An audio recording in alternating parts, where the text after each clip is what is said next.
Celtic are back on top of the Scottish Premiership table, but with just 8 games now remaining, will they still be there when it matters most? We'll debate all of that and much more on tonight's Celtic Exchange Weekly. This is Tino, and tonight I'm joined by James and Miff as we once again cover all things Celtic. Miff, welcome back after a short break for yourself. Would you believe this is now episode 150 of the Celtic Exchange Weekly? What's your reflections on those beautiful times we've shared the last few years? Hello Tino, hello James, hello listeners.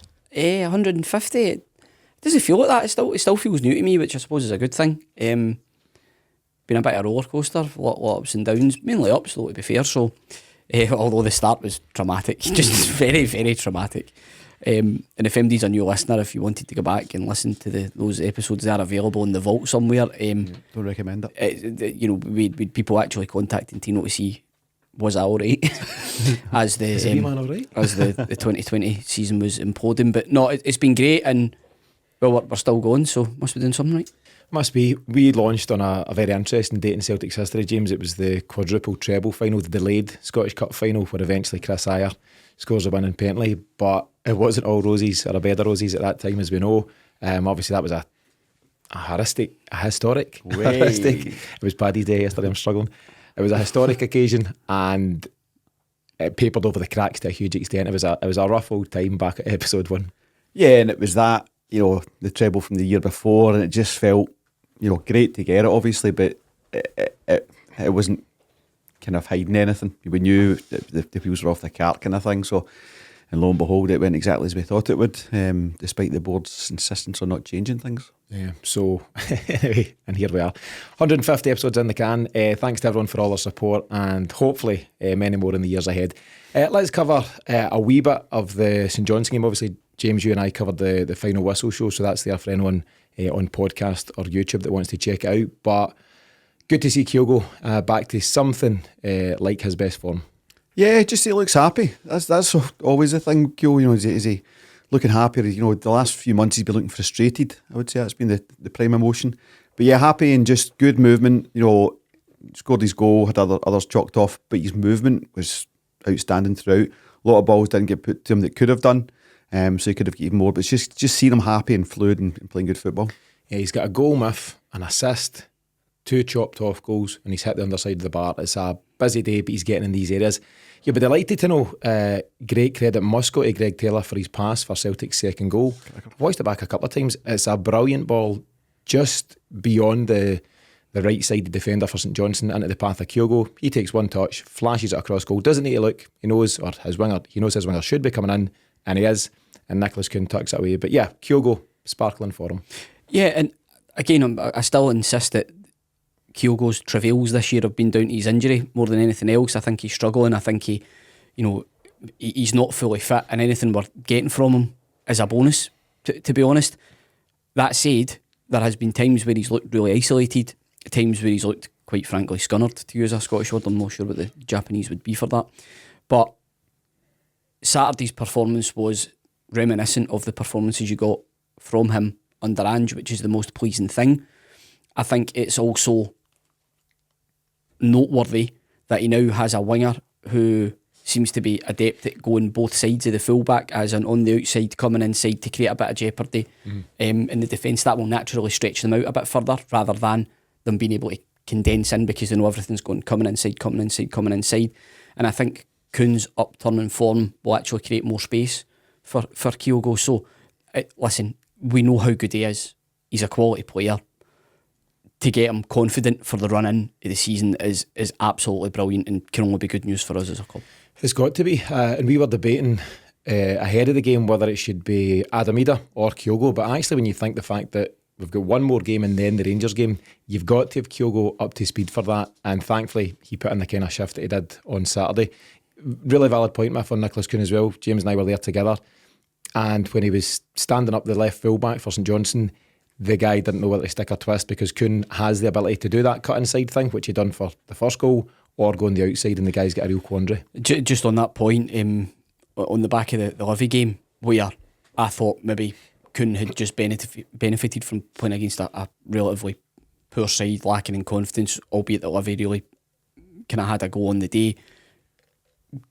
a lot of people came away for that game thinking Khun hadn't played particularly well, whereas I was of the opposite view. I thought he was excellent and he looked really dangerous, and the reason I thought he was excellent was because he was trying different things.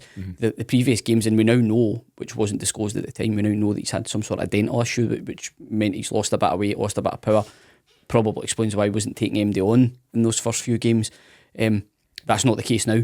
He's got that confidence, and when he's taking people on, he's beating them, which is the best thing. He's not just trying; he's actually achieving what he's trying to do. So, for me, it's great news. I think we've been crying out for a winger that just runs at people and beats people, but with that has to come patience for the fans and understand that when these players are taking a gamble, you can't be getting on their back every 2 minutes or every time they lose the ball.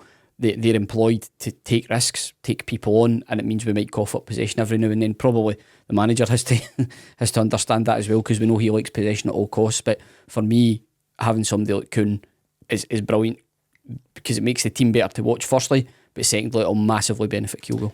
Definitely, and we'll get into a wee bit more detail on Khun and the other wingers at this moment in time later in the show. The other notable difference to the team was Liam Scales missing out. He started Celtic's last 36 games, and nobody would have predicted that at the start of the season. And credit to him, we've debated whether he's the long-term future or not for Celtic, but once again, Brendan Rodgers finds himself unlucky with injury. I was chatting to Brian, who sits next to us at the game, and he was saying the theory that he's getting is that a lot of these injury issues are training ground led. You know, there's guys that are just playing 1 week and then all of a sudden something happens at Lennoxtown, muscle type injuries, Louis Palmer, Scales at the weekend. But what do you think? We're now chopping and changing again. It was Carter Vickers and Welsh at the weekend. I'm having a mare here. Aye. As long as you started. Carter Vickers and Welsh at the weekend. It's another new pairing. It's not ideal to be chopping and changing, is it?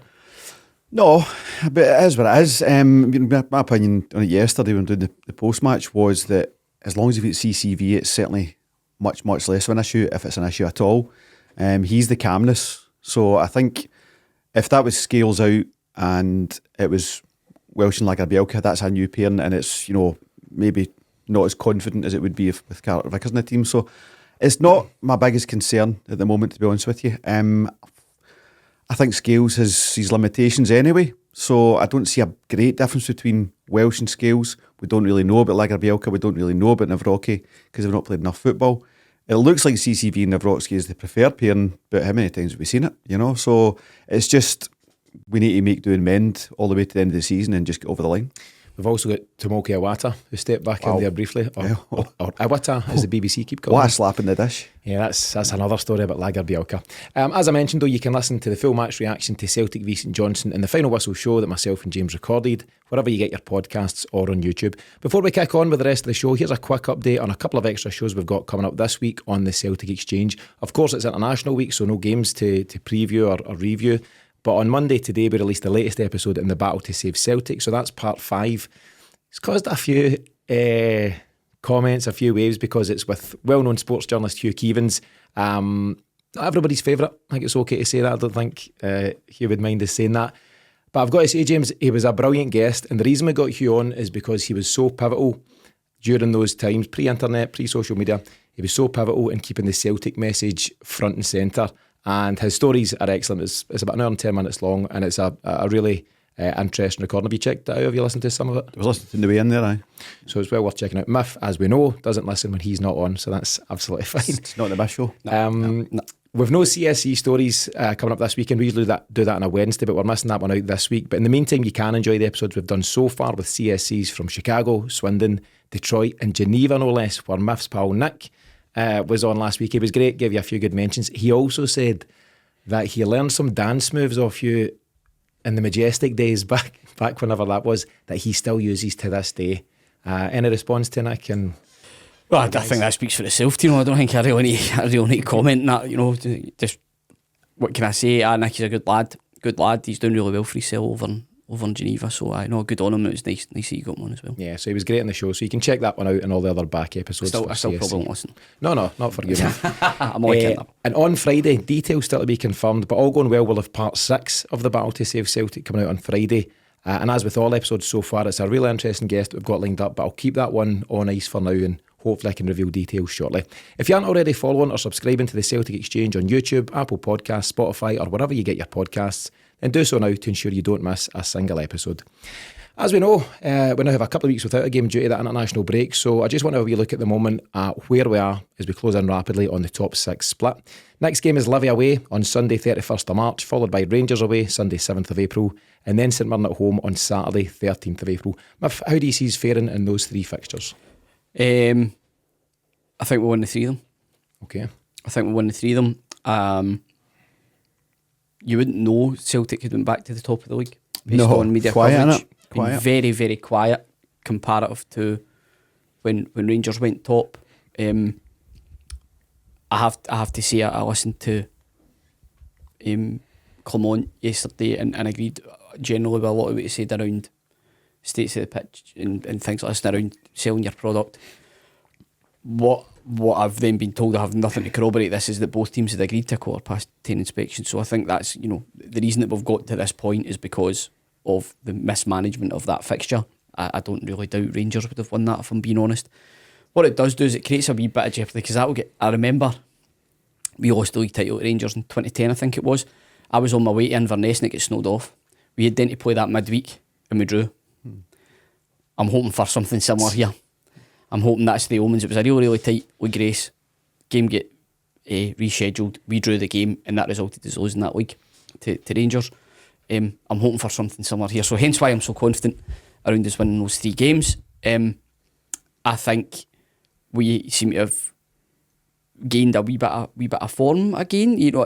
There's winning games and then there's playing well. I think just the sheer amount of chances created bodes well. I'm now getting more confident that we're in this title race to win it. What about yourself, James? An unusually optimistic Miff, going for 3 wins out of 3. What do you think? It's knocked me for 6. I don't know what I should reply to that. I should be the opposite of you, but no, I'm with you all the way for the 3 games. Win at Ibrox, funny enough, I'd be happy enough with a draw, because I think that puts us in the boss seat. But I don't think we know how to go and set up to draw games. So Rodgers will be going for it. It'll be a very controlled performance. But obviously 2 important games around that in Livy and St Mirren. So it's just, we're in this title race. We're in the however many cup finals left now, and you've just got to win all 3. It's as simple as that. So the players are coming back to form, come back to confidence is a big thing. Do you take a draw? I think that's why I think we'll win the 3, is because we have to. And the performances that we've shown this year against Rangers show that we are Rangers' problem, not the other teams. The other teams are our problem and not Rangers, is what the results suggest that so far. Now, unless Rangers have got something up their sleeve, they are probably a more confident team, but they were confident when they came to play us at Celtic Park. They were very confident. Both games this season we were told we were going to get hammered. So the reality is that if we bring a similar level of performance to these games, we'll be fine. Livy away is a sticky one because Rodgers doesn't have a great record there. Just found out that they've got tickets for that, by the way, so delighted at that. For all of us. And St Mirren will be a difficult game naturally, but all we can do is just take it one game at a time, and psychologically the fact we are back at the top of the league, that should hopefully give the players that little spur, and I think Rodgers has been quite good in what he said around just looking after ourselves. I agree, the mentality has to be just win the games that you're involved in, don't bother about what anyone else is doing, just concentrate on the next game that's coming up, get the 3 points in the bag. If we keep that mentality, maintain the same level of performance, I think we'll be okay. Yep. Hope so. James Miff's given his opinion on that Dundee game and the situation there, so what's your take on the fact that Rangers now need to fit that in somewhere? The suggestion is it might be before we play them, which is a headache they could do without, if they're looking to try and keep players fit and fresh and whatever. But that added to the fact that, as Miff says, we're now top of the tree regardless for the next couple of weeks. What do you think of the psychological impact of that? Yeah, I mean, they've got to play that game the week before us or the week after us, and if you're them, you probably want it before, because if it's after, we can streak 4 ahead then. Mm-hmm. So, but neither are good. It's congestion. As to how it happened, I think it's poor in terms of communication. They're still football fans. I think Clement said the kit man arrived early. The Rangers kit man arrived early, and he was the only person that contacted Rangers. I mean, all joking aside, haha, travelling up, blah blah. You've seen it all on social media, but that's ridiculous. That's absolutely ridiculous. And for we've all been fans going to games and get games called off, and it's frustrating. So I get, you're like, try to sell a game, make a better product. So, but then there was 2 games off in England yesterday, I think, for waterlogged pitches. So if I've got that right, but it's I think it's the 4th game Dundee have had to postpone this season. They've got issues there. So there has to be a standard, much like there should be length of grass, number of ball boys, blah blah blah. These things the league can mandate, and one of those things they should be mandating is how you manage your pitch and your ground. I mean, Dundee's ground is pretty shoddy in terms of in and out and all that stuff. It's dangerous, Have they not got? I'm going off piste here, but have they not got plans to move ground? Is that something? Just not far away, but a couple of miles away. But it's a long way away, I'd say. Because obviously, we're talking about we want plastic pitches outlawed, and I think there's a ruling on that due out about now. A vote this month. Killie are obviously about to go back to grass. They're making a change, but in 2 years. 2 years, okay. Liverpool will probably get relegated, so we don't need to worry about it for now. But there's the problem. Yes, we want the AstroTurf pitches out, but you also need to have decent grass pitches. You can't have what's going on drainage. Yes, so you need to have the drainage, which makes it a decent pitch. And you've got a situation there where it's kind of amateurish, isn't it? This is the top flight in Scottish football. It's harder like it's been monsoon weather out there. It's been heavy rain, but it's not been consistent too much. And all of a sudden you're finding a run-of-the-mill fixture cancelled. So it's a Rangers problem now, Miff, but just to be balanced on it, it's not a great look for the Scottish Premiership. In terms of just going back to those 3 fixtures on how Celtic will be fixed for them, there is a strong chance we'll have Rio Hatate and Callum McGregor back, and a wee bit less clear on Liam Scales and Louis Palma, who's picked up his injury. But how huge a boost could it be to have those first 2 players I mentioned back? I mean, both walk into your team. It's as simple as that.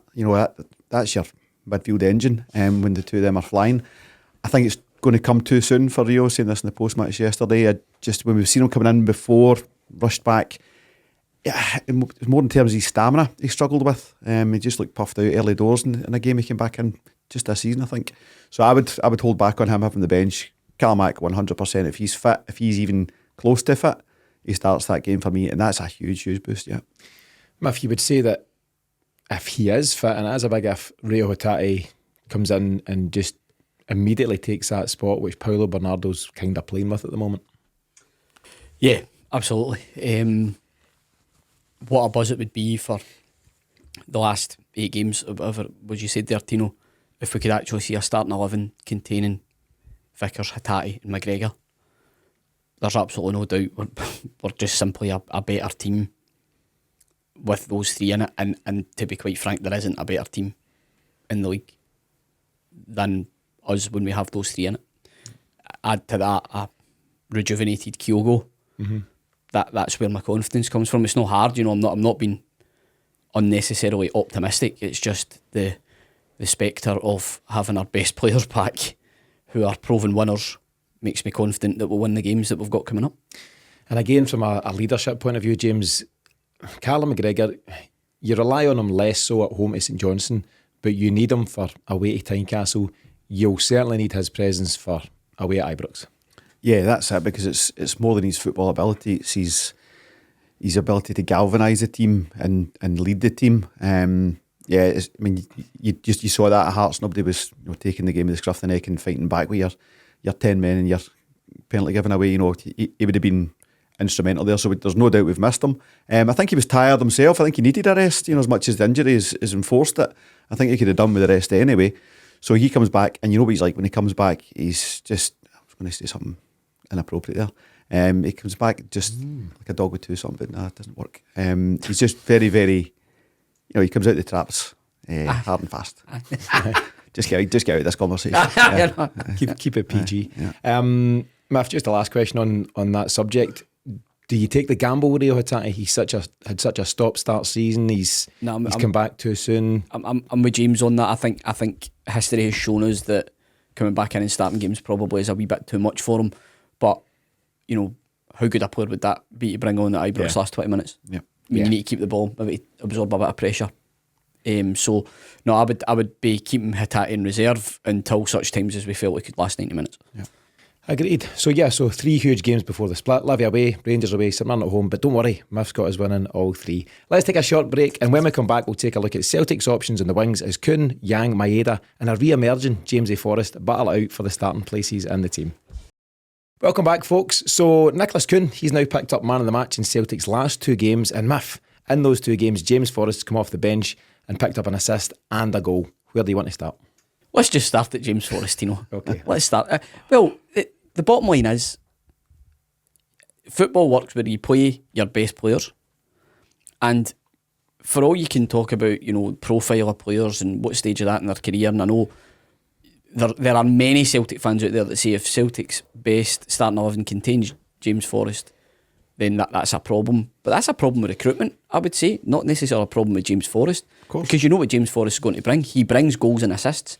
Sometimes what you have to go through with Jamesy in between those goals and assists can be quite frustrating. I get that. But for me, he is exactly a Rodgers type winger, because if he's not going to take his man on, he's not got space to do it, he'll recycle the ball and he'll keep it. Yeah. Some of our wingers aren't doing that on a regular basis. They're just really giving the ball away mindlessly quite a lot. So for me, he's been underutilised at a time when his experience and his ability could probably have helped us massively. So you know I'm a huge fan. I'm just delighted to see him contribute and show that he's worth a place in the squad, especially when in January, the latter part of the window, the rumour was we were Cardiff going to listen to bids for him and ship him out the door. So it's great to see him back in the team and contributing, and what a vital goal it was. It really was, and it was a great finish. And we said in the post-match, James, out with anything, he's fit as a fiddle. He's really looking after himself as a pro, and what he's basically doing is saying, I know I won't start every game, but when the manager needs me, when the team needs me, I'll be ready to come in and do my job. And his game's changed, Miff. He's not the tricky, pacey winger that he once was, but what he still is a very good technician. He's very good in the ball, takes it well, moves it on well, and he rarely gives away possession. He's quite a low-risk winger now. He doesn't, if he doesn't feel he can get by the guy, he doesn't try it, he just turns back, pops it in the midfield, and Celtic keep the ball. Maybe that's something Rodgers does like. He's got a possession-based model. But James, I think we've agreed, we've not told Miff, but we've agreed that he generally shouldn't be starting many games for Celtic.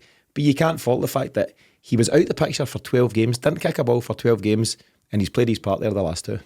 Yeah, and I don't think James is at a stage where he's expecting to start games. He knows the cycle of a footballer. That's the way it goes. But he's a reliable pair of hands to bring on in those last 20 minutes. Pair of feet. Yeah, a pair of feet.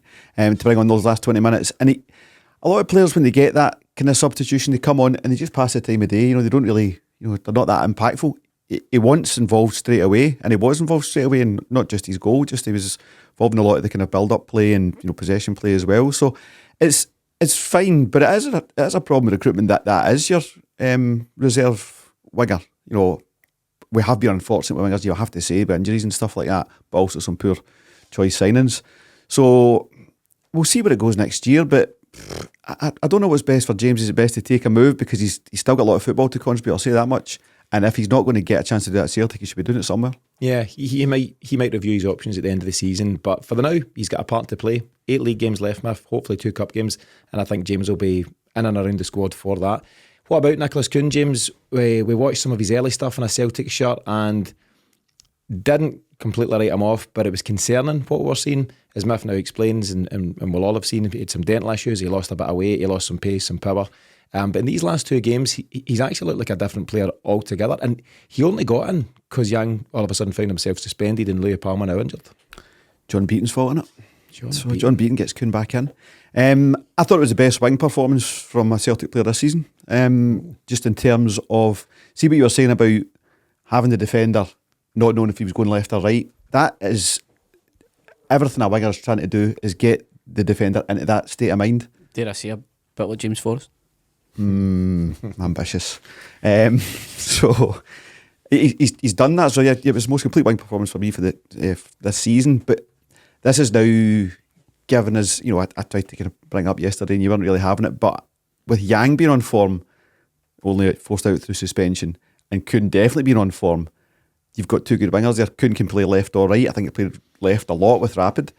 So my preference would be for 2 very good football players to be on the wing, and Yang on the right and Khun on the left, rather than Maeda. I know Maeda, Rangers, loves it, keeps him pegged in, but if you're just playing your football, fast flowing football, you don't need to defend as much when you're 3-4 up. I wasn't having it in yesterday's chat because I was tired. It was a Sunday. I wasn't entertaining any more questions. But let's have that Now discussion. you've got your Paddy's Day hangover. And now I'm fresh as a daisy. But let's have that debate just now. So let's look at the bigger picture. Yang will return from suspension against Livy. Daiz Maeda continues to go about his work as he always does. Hard worker, kind of just gives you a constant, sometimes nonsense, sometimes brilliant. He's doing so much with an increasingly longer head of hair. He said in a statement or an Instagram post or something, he's trying to mirror, is it Matoma at Brighton, who I think's got a bob? So His daughter said make it like him. No, it was Minamito that used to play Liverpool.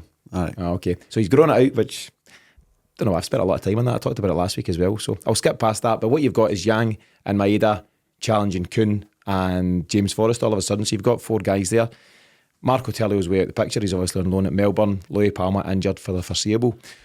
So with those 4 options, Miff, to James's point, what is your go-to wingers all of a sudden? Do you like the idea of Yang on one side with Khun on the other, or do we need Maeda in there?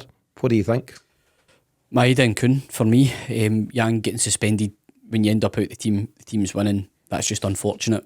He will no doubt get chances over the course of those 3 games to try and get back into the team, and I think Yang's an excellent option to bring off the bench because he's very direct.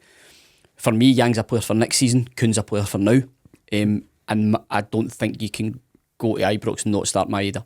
It's just my personal opinion. History shows you that. Same as you wouldn't go to Ibrox and start James Forrest, because history shows you that as well.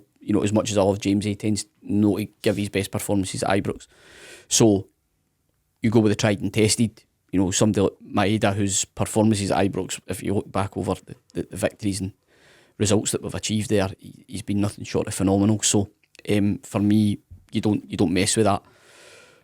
But a rejuvenated Khun's a very, very interesting option because he's maybe not quite as fast as Maeda, but he's fast, and it would probably be the first type of game that he would have since he's been rejuvenated, where he's going to have a lot of grass to run into. So for me, having a couple of pacey direct wingers there, it's a very exciting prospect. So for me, with Khun and Maeda, Maeda's work rate is unquestionable, but he pops up with goals as well. I'm just really excited with the fact Khun started showing something a wee bit more. So fingers crossed they come through the Livy international break in the Livy game unscathed, and they're fit and ready to go for going to Ibrox. Yeah, James, the wingers that you would play against Livy's low block is potentially different to Rangers at home, who will open up and come out at different times. So I suppose the question is, all fit and available, who are your wingers versus Rangers? But can you afford to tinker with that at Livy, or do you need to go with the ones at Livy that you think you're going to play against Rangers? Yeah, I think it's a dress rehearsal, isn't it? Carter Vickers maybe the only one we need to watch, obviously the Livy pitch and stuff, but most of the players, if not all the players that start against Livy, will be the ones expected to start against Rangers.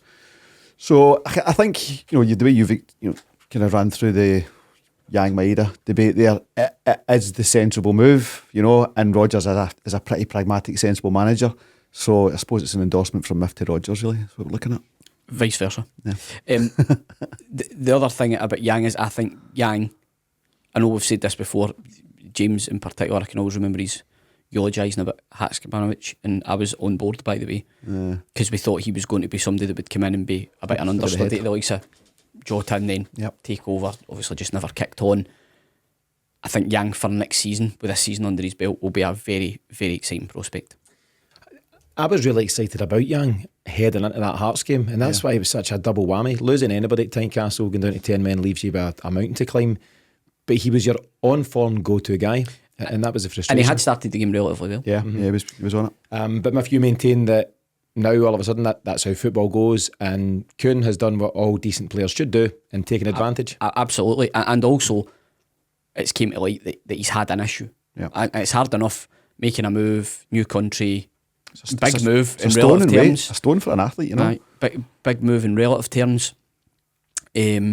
So for me, I think Khun deserves immense credit for the way that in a short space of time he's got himself back fit, but also seems to have gained a confidence, because the issue we've got a winger on loan who's written up the Championship, Mikey Johnson. He lost his confidence playing at Celtic Park. So if you've not had a good start to your career, turn up at Celtic Park in a cup game, and you're thinking, all right, here we go. Khun to show the bottle or the character that he has to do that, I think deserves immense credit when his career hadn't got off to a great start. And it's unfortunate for Yang, because Yang's not necessarily done anything wrong. You can argue that sending off was harsh.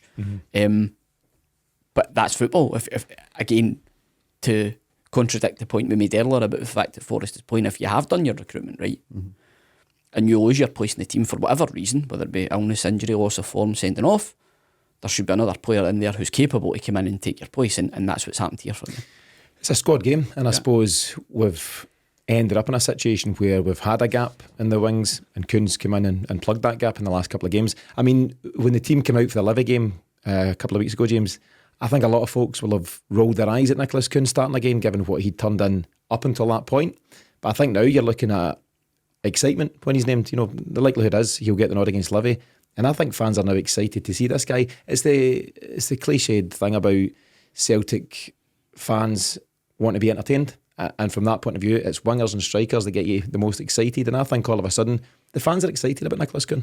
Yeah, and he's got that chance to show consistency. You know, what Yang had done was shown he can do it, and then obviously, unfortunately, get taken out by Beaton. But now, you know, he hadn't done it consistently, and he was getting his chance to do it consistently. Khun's now in that seat, and that's when you can really start to back a player, when you see it's not flash in the pan or hit and miss, it's every single week.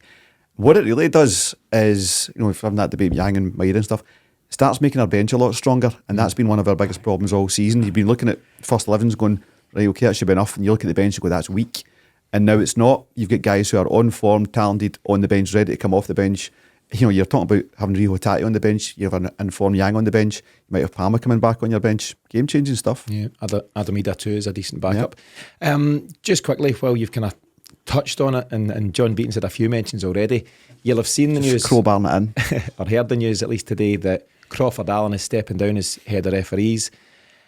Is he stepping down, James, or was he pushed, or what's your assessment of that news? The timing's funny.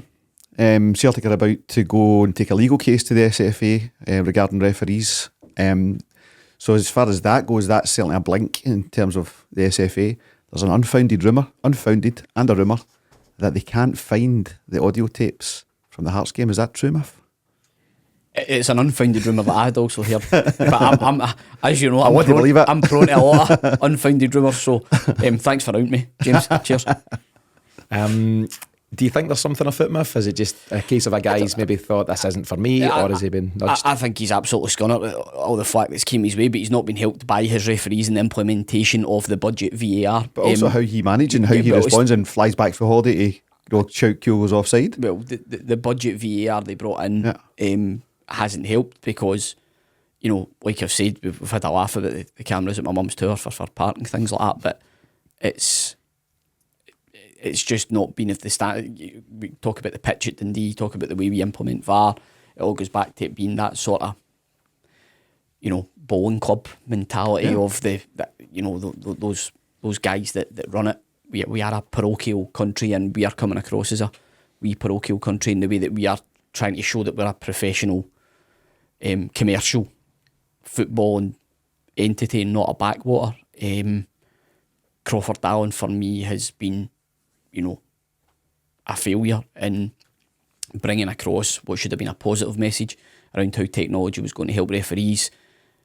He's became very defensive and also selective in when he's spoken out, and for that, you know, you cannot, in the interest of balance, you cannot be the head of the referees in Scotland when that's the case. No. I think that's the biggest issue for them. Their messaging and their PR's all over the place. Actually, when they launched VAR, so remember Celtic played Hearts a year ago in October. That first game we ended up winning 4-3, subject 3-2. to another very harsh handball shout as well. Yeah, Mike and a goal Smith chalked off with Ralston, it shouldn't have been. Correct. And Greg Taylor got the winner that day, I think. Yeah, certainly did. Yeah. So, you know, launched whatever it is, a year and a half ago now. And actually, when they launched, there's a couple of things at play. They hurried it out. They hurried the release of it for some reason. It seemed so strange to do it mid-season, which means you've got a kind of skewed campaign where teams had played, I don't know, maybe 10 games up to that point. I think or we were something like that. I think we were halfway through. No, it was only In October, October? wasn't it? No, you think you'd done James. one run. So you've got half, you know, you had so many away games, it was all over the place. Strange time to bring it in first and foremost, but they brought it out with a message, and I'm paraphrasing, along the lines of, It'll be a shambles, by the way. We're going to make a lot of mistakes to start with, so brace yourself. That was Ian Maxwell, your chief exec. That's right, it was Maxwell. Apologies to Crawford Allen, it was Ian Maxwell, but that's the game's governing body coming out with those messages.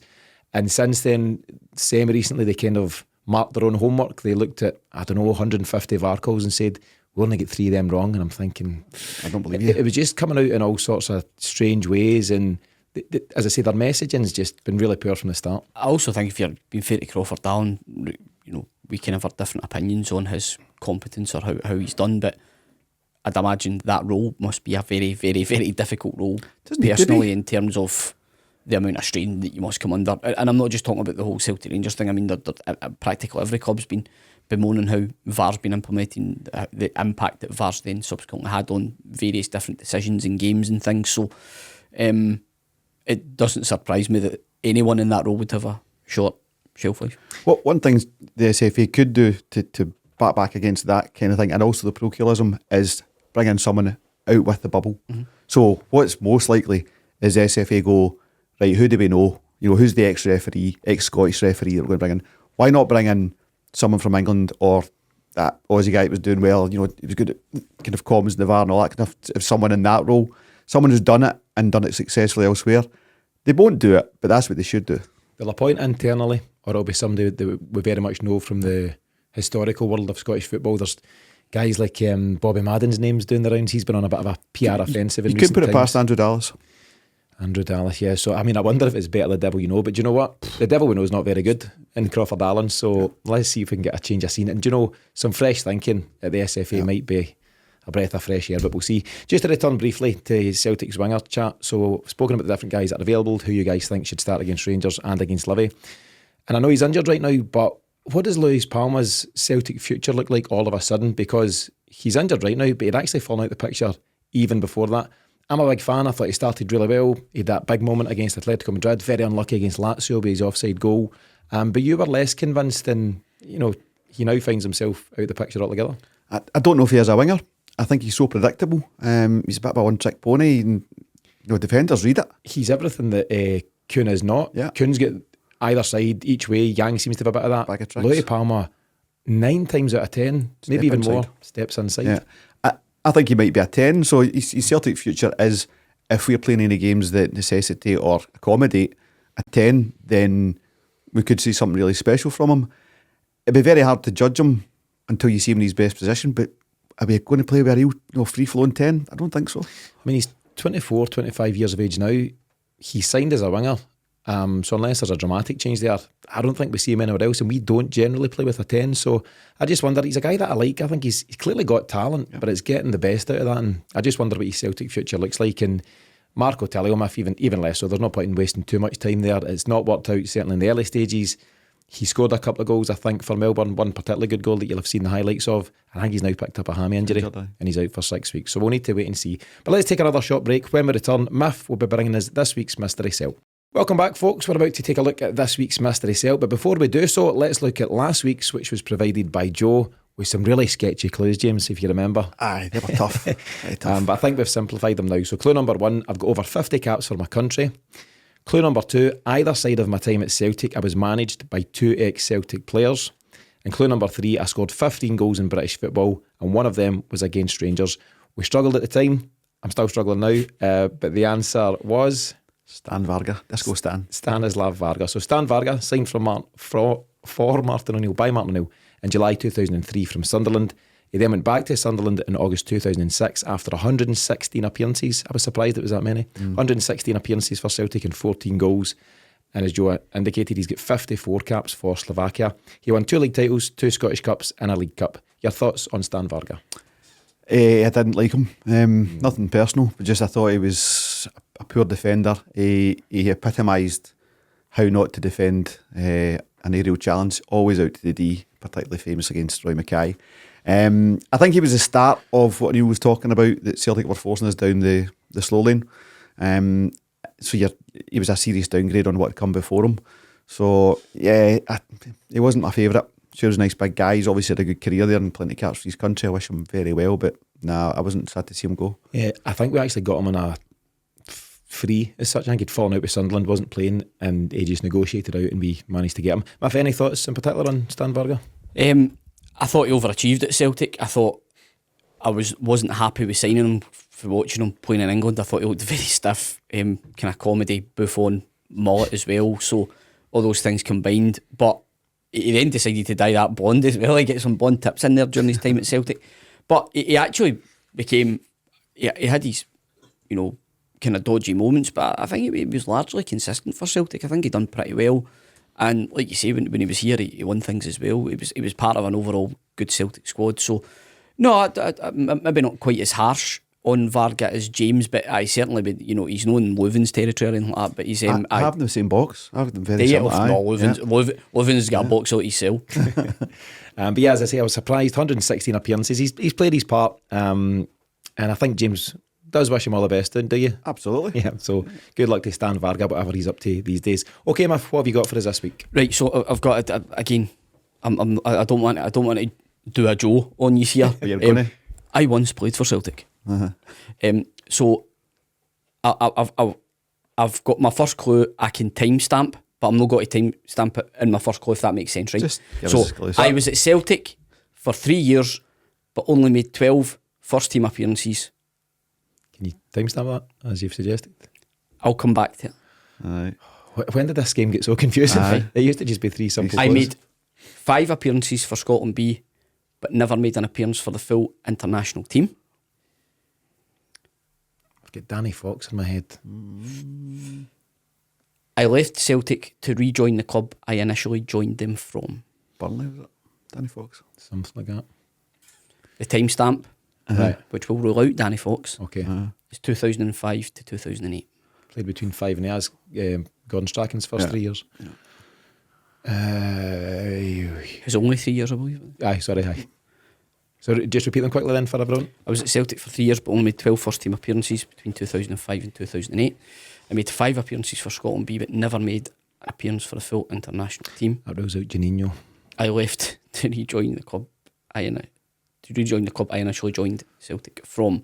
What I should point out is, when I was doing my research, I was very, very surprised that this player qualified for Scotland B. I know that's who I'm thinking of. Was he a left back?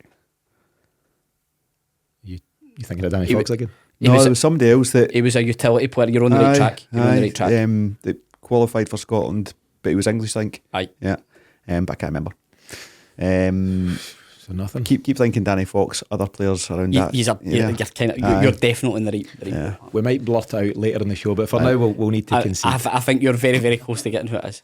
Okay, and as always, we'll reveal the answer in next week's show. We'll also reshare the clues on socials for anyone who wants to have a go there. Remember, if you want to set the mystery Celtic for a future episode, just get in touch via Twitter and you can be the one providing the clues next time around. Adam Matthews? He's Welsh. Closer. Anyway, to close out the show this week, I want to take a look at an ex-Celtic manager who's been in the news today. You might have seen that Ronnie Deila's been sacked by Club Brugge and Efran Juarez has been punted alongside him. Juarez, still about, man. Jeez, What a combo. The party starter. Since leaving Celtic, Ronnie Deila's managed Vålerenga in Norway, New York City, Standard Liège, and quite controversially, Club Brugge. I think there was a lot of tension with the Liège fans when he made that move. He won the Scottish Premiership in 2014-15 and 15-16, and he won the League Cup in 2014-15. We'll famously remember he was robbed of a treble, or at least a chance for a treble, with that terrible handball decision against Inverness that was never given. But James, just in terms of Ronnie Deila, how do you reflect on his time at Celtic? I suppose it's mixed, isn't it? You know, he was seriously not backed. You have to say that. The signings he got given were woeful. It was Mubarak, chief. what castle? It was chief Peter Law sporting director era. You know, he just Director, man, that's the one. Aye, that's Law was running all your signings at that point, and he was just giving players to Deila. It was so bad. He's obviously got talent himself. It was maybe a job too soon for him. I don't think he was meant to be. Was there talk of Keane coming in? He was meant to be Roy Keane's number 2. Yeah. But they've just went, oh, hold on a minute, we could save money and just make him the manager in a very Celtic Peter Law style. So I suppose you can't really judge him fully because he wasn't backed. It was too soon for him. But, you know, he hasn't gone on to massive job. Bruges is probably a very big job for him, to be fair. You know, New York City wouldn't say too big. Liège, bit of an underperforming club. But Bruges have been performing consistently in the Champions League for 10 years or so. So it's probably a big job for him. Yeah, it was sad to see him go. It seems quite an acrimonious split. They've put a statement out and they've been very blunt about it. No, thank you for your service, nothing like that. So I don't know what's going on there. Headstrong guy. You know, he'll have made strong views. I think so. And he lasted less than a year. He was 11 months in the job there. But just in terms of his appointment at Celtic, Miff, do you think it was the right kind of appointment at the time? You've got a new Rangers coming through, a bit of wiggle room. You know, there wasn't that kind of title race that we're seeing just now. You had the chance to maybe bring in a fresh appointment, a young up-and-coming European manager, rather than going back to the well for the same old kind of appointments. Do you think Celtic were right to experiment with something like that at that time in a kind of low-risk environment? Absolutely, but they didn't execute properly. 100%. It was a chance to bring in The structure. several youth team players to really back the academy, which had been producing up to that point, you know, like St McGregor and Forrest, and then Tierney, who emerged through Deila. I think we should have done more around that, and we didn't. And then the list of players that Deila was asked to work with is nothing short of criminal. But what I will say is, his first season, the team were excellent to watch. Yeah. Excellent to watch. Football. And we had the likes of Guidetti in the team, and we just never really kicked on after that, and then it became a bit of a hodgepodge, although, you know, we get Paddy Roberts towards the end of Ronnie's tenure. I loved him. I was a huge fan as well. I was desperate for it to work, but a lot of folks, early bells, famously Chris Sutton actually, just realised. And Sutton played a huge part in the apathy for the fans towards him, because Sutton was very, very vocal. What I also liked about it was JC in there as assistant manager. Yeah. And they're Get the six pack. getting it, you know, getting your crunchies getting in. the crunchies done, showing the lads how it's done. Huge fan of that. James, I think Ronnie Deila himself has spoken out a couple of times since his exit, talking about the stress he was under, the pressure. It's something he wasn't used to. Coming from Scandinavian, but you know, we're all banging on about Knutsen, who's the coach at Bodo Glimt. It's one thing doing well in that part of the world where there's a more balanced look at sport in general. You know, it's a madhouse here at the best of times in the west of Scotland, and to come from such a cultured part of the world to the nonsense that goes on here at times, I think he struggled to adjust to that. Yeah, I mean, he came in and he was looking at the kind of lifestyle of the players and the nutrition levels. No tomato ketchup in the canteen. It's all over the place, man. These guys are meant to be professional athletes, can £1,000 a week, thousands of pounds a week, and they're, you know, treating their bodies like that. So he didn't really quite have the strength of character or the backing to fully implement what he wanted. Rodgers came in and went, you, and that was it, you know. I think I might be speaking out of turn here, but the likes of Commons and Mulgrew, That's exactly who. pretty much working against them. Yep. However, you look at other players individually, the likes of Tierney, specifically Lee Griffiths as well, who benefited massively for working with Deila and Collins. So, and I would also credit Deila getting the best out of Beaton and Rogic as well. Not necessarily the best out of Rogic, which subsequently came, but at the time, his Celtic career was kind of floating about, and he managed to get Rogic in the team and playing every week, which then led us to, you know, Rodgers getting the best out of him after that. So, do you know, it's a really interesting point in Celtic's history, because I think they were quite close to doing something really. They did do something brave, but they could have executed it better. And I was in the camp that I really wanted it to work, because I don't know why, I just really connected with Deila as a guy. I thought I was quite intense, but you could see that he cared, and he still has a massive cult sort of following within the Celtic fans that just absolutely adore him. I think in terms of the execution, the execution thing is key. That Celtic went, there's a young manager, you know, a coach type manager, but we'll not put the structure around him, which we're still paying for this day, because Celtic just won't bring in that structure, and we need it right now. You know, if we had that then all the way through, but even now to be bringing that in, and they won't do it. The Ronnie Deila appointment, I think they done it by half. Yeah, as you guys 100%. have said, if you're doing it, do it and do it right.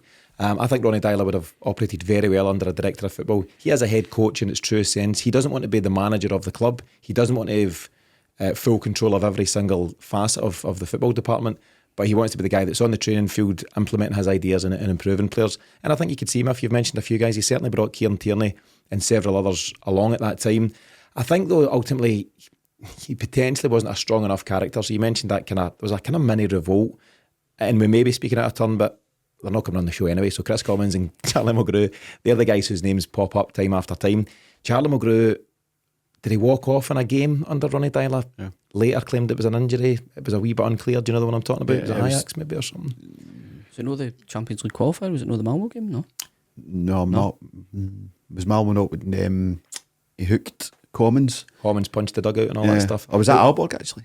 No, doesn't really matter. Sorry. But there was lots of things going on that just wouldn't happen under a manager like Neil Lennon or Brendan Rodgers or Ange Postecoglou would get Imagine you coming in and punching Ange's dugout, your feet when they hit the ground.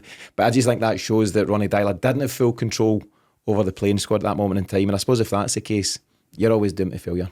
It's fairly inevitable, but that's the point of putting the structure in. You don't need to deal with that stuff. Director of football can handle that. You just coach the guys who want to be coached and want to play. And like you said, he showed he could coach players to be better than they were when he first got them. You've also got to bear in mind that Rodgers took Deila's team. It was a good squad. Rodgers tweaked it a wee bit, but by and large, the players were the right players. The ones that were performing, and took them on to a treble. Yeah, the sum of the parts was far better, far stronger under Brendan Rodgers, no doubt. But we wish Ronnie Deila all the best. I'm not sure what his next move is. There was a suggestion. Don't know how you guys feel about this, that he'd be a great guy to have around Celtic's academy. He's a great coach, a talented coach. Good with younger players. Would you be open to something like that? 100%. Yeah. Yes. Yeah. From his point of view, though, I think he would probably like to be staying at the top of the game, at least for now. Yeah, I mean, it's definitely a backward step, and sometimes I think certainly agents would advise managers that once you make that step, you don't get back. Yeah. It would be great for us. Would it necessarily be good for him? I don't know. Yeah, well, at least we'll wait and see. But we wish him all the best, and let's see what his next move might be. I've just had a short bit of additional news. Myself and James and Joe covered it a wee bit last week, but we were talking about Daniel Kelly. It looks like he's just about to sign a new 4-year deal, which I think has generally got to be good news. And he continues to feature regularly now. All of a sudden, he's come off the bench the last 4 games, made his most recent appearance at the weekend against St Johnstone. What do you think about him? We were debating whether he was due a start, given that Paulo Bernardo's bringing very little to the table all of a sudden. Do you like what you've seen of him so far? Big unit. Yeah, normally, if you think of the players that have made their debuts for Celtic in recent history, like Savata, Ben Summers, quite slight Dawson, players, the modern players, Owen Moffat. This lad's come on, looks a physical specimen, and seems to get about the park very, very well. He turned back, he's broke up an attack at the back, and then he's up supporting the counter attack very quickly. So looks to be getting himself about the pitch really well. I would agree. I think he's probably understarted. Bernardo is a really curious one. The ghost. He at times looks a really, really elegant player. Then you don't notice he's even on the pitch. It's bizarre, absolutely bizarre. So yeah, again, it makes the signing of Bernardo, I suppose Kelly's emergence has been relatively unexpected. Mm-hmm. But now that he's here, it raises the question of what happens to Bernardo, because if you've got a kid for the academy that's going to do just as good a job as somebody you might need to spend 4, 5, 6 million pounds on, then there's a decision to be made there. The summary after the game against St Johnstone that James and I came to was that he just had Bernardo had kind of a nothing game. He wasn't great, he wasn't terrible, he just anonymous, which I suppose by default is poor. Mm-hmm. You've got to have an impact in the game. How would you feel, Miff, if we line up against Livy and it's Iwata in the holding role with O'Reilly and Kelly up ahead of him?